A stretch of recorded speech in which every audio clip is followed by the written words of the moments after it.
Ça craque au cœur de la Macronie. Hier, 22 députés de La République En Marche ont proposé de rétablir l'ISF pour les contribuables fortunés qui se refusent à investir dans les PME. Une initiative emmenée notamment par Jean-François Césarini, député du Vaucluse, et Sonia Crimi, députée de la Manche. Ces 22 députés font justement partie des 50 parlementaires qui se sont abstenus lors du vote de la loi anti-casseurs mardi. Il s'en est d'ailleurs fallu de 2 voix pour que La République En Marche ne puisse faire passer ce texte sans l'appoint de la droite. 241 députés marcheurs, alors que la majorité requise était de 240 voix. Et la liste des revers ne s'arrête pas là. Un des frondeurs, Mathieu Orphelin, député du Maine-et-Loire, a annoncé hier soir qu'il quittait La République En Marche. On écoute Mathieu Orphelin ce matin au micro de Jean-Jacques Bourdin. Il reste 3 ans et demi, c'est pour ça que je tire cette sonnette d'alarme. On peut changer la donne, ce qui n'est pas le cas pour l'instant. C'est bien ça qui fait les raisons de mon départ, c'est que sur aucun des grands chantiers, aujourd'hui, on est au rythme suffisant.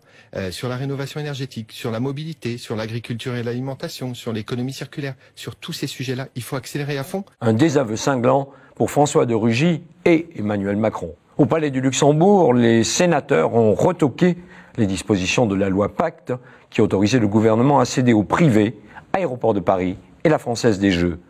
Et puis, il y a le feuilleton Benalla. Il y a quelques heures, on a appris que Matignon est à l'origine de la tentative de perquisition à la rédaction de Mediapart. La chef du groupe de sécurité du Premier ministre, la commissaire divisionnaire Marie-Élodie Poitou et son compagnon, Chokri Ouakrim, un militaire, sont en effet très liés à Alexandre Benalla. Matignon voulait savoir si les enregistrements rendus publics par Mediapart des conversations entre ce dernier et son acolyte de la place de la Contrescarpe, le gendarme Vincent Crase, avaient été réalisés au domicile de la patronne de la sécurité du Premier ministre. Vous suivez toujours ? Ah oui, Chokri Ouakrim est impliqué dans un contrat de sécurité avec un oligarque russe pour lequel Vincent Crase a travaillé. Même à Hollywood, on ne ferait pas mieux. Quoi qu'il en soit, sur le fond, ce comportement de l'exécutif reste sidérant. Au vu de ce tableau, s'étonnera-t-on que ce pouvoir chancelant se crispe dans un réflexe autoritaire, qu'il instrumentalise la justice et la police à son profit?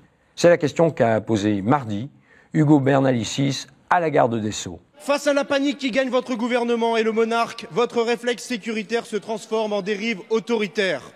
Désormais, il n'est pas bon en France d'être opposant politique, organe de presse indépendant ou manifestant en gilet jaune. À croire que l'ultralibéralisme s'accomplit dans cette forme de démocrature. La justice jupitérienne vient de porter le plus grave atteinte à la liberté de la presse et à la protection des sources depuis des décennies. La monarchie républicaine doit cesser. Rendez l'indépendance à la justice. Alors allez-vous cesser d'intimider les journalistes et les politiques, de juger plus sévèrement les gilets jaunes que tout autre citoyen? En un mot, allez-vous cesser d'utiliser la justice et la police à des fins personnelles et politiciennes? Et je vous laisse apprécier la conclusion de Nicole Belloubet en réponse à l'interpellation du député de la France Insoumise. Je suis également attachée, monsieur le député, à ce que notre justice puisse travailler dans la sérénité et ne fasse pas de manière systématique l'objet de dénigrement comme vous le faites de manière permanente. Et monsieur le député, ne vous en déplaise, Paris n'est pas Caracas. Il règne un climat mauvais dans les allées du pouvoir. Écoutez le centriste Charles de Courson. Son grand-père maternel fut l'un des 80 députés à avoir refusé les pleins pouvoirs à Pétain, ce qui lui valut d'être déporté. J'avais dit qu'il fallait se réveiller puisque on dérivait complètement comme le régime de Vichy, qui a supprimé les libertés publiques. Donc c'est une liberté publique de manifester. Mais le risque, c'est qu'un jour, un régime autoritaire, un gouvernement autoritaire dérive parce qu'il est en difficulté et qu'il utilise à tour de bras pour interdire à des milliers de gens de manifester. Et de toute façon, nous sommes plus de 60, on ira jusqu'au bout, on ira au Conseil constitutionnel. Et je vous prends les paris que nous avons une bonne chance de gagner devant le Conseil constitutionnel. Est-ce que vous pensez que les perquisitions à Mediapart participent de cette dérive autoritaire dont vous parliez à l'instant? Mais un peu aussi. Ça donne le sentiment qu'on n'accepte pas la critique, qu'on n'accepte pas que des journalistes d'investigation relèvent des faits qui, hélas, sont exacts. Cet enregistrement il est exact, on ne peut pas le nier. Il n'a pas été fabriqué. C'est une dérive, quoi. Tous les gouvernements en difficulté ont essayé de faire cette fuite en se disant on va rétablir la loi et l'ordre, on va se présenter comme les défenseurs de la loi et l'ordre, et donc l'opinion publique va basculer en notre faveur. C'est ça la manœuvre. Eh ben, vous allez voir, elle va faire pchit. Une analyse partagée par l'opposition de gauche. Écoutez, vous savez, il est, compte tenu de son histoire personnelle,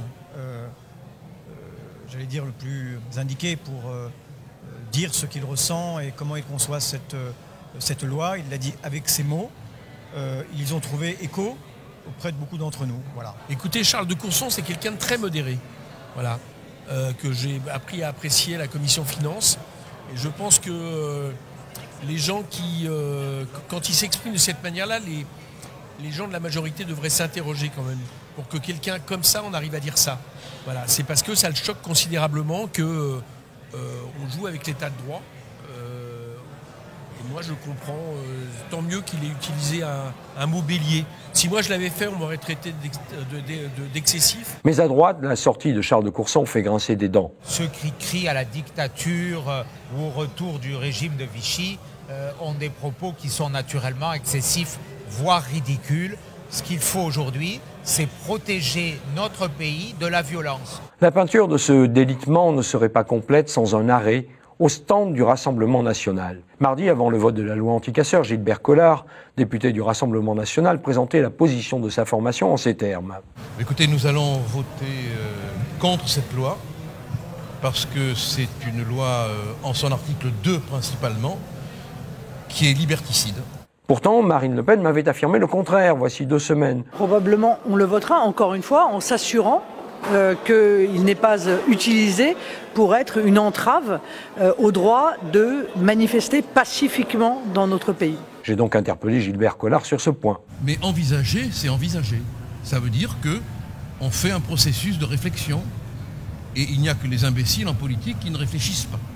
C'est donc au terme d'une réflexion, d'une discussion, que nous avons décidé, en conscience, de ne pas voter ce texte parce qu'il est, comme je vous l'ai dit, liberticide, fasciste, si vous voyez ce que je veux dire. Si lui-même affirme que la loi anticasseurs est un texte fasciste, alors, il y a quelques semaines, le gouvernement n'avait de cesse de dénoncer les prétendus factieux qui, dans la rue, menaçaient la République. Il semble que la principale menace soit plutôt installée au sommet de l'État.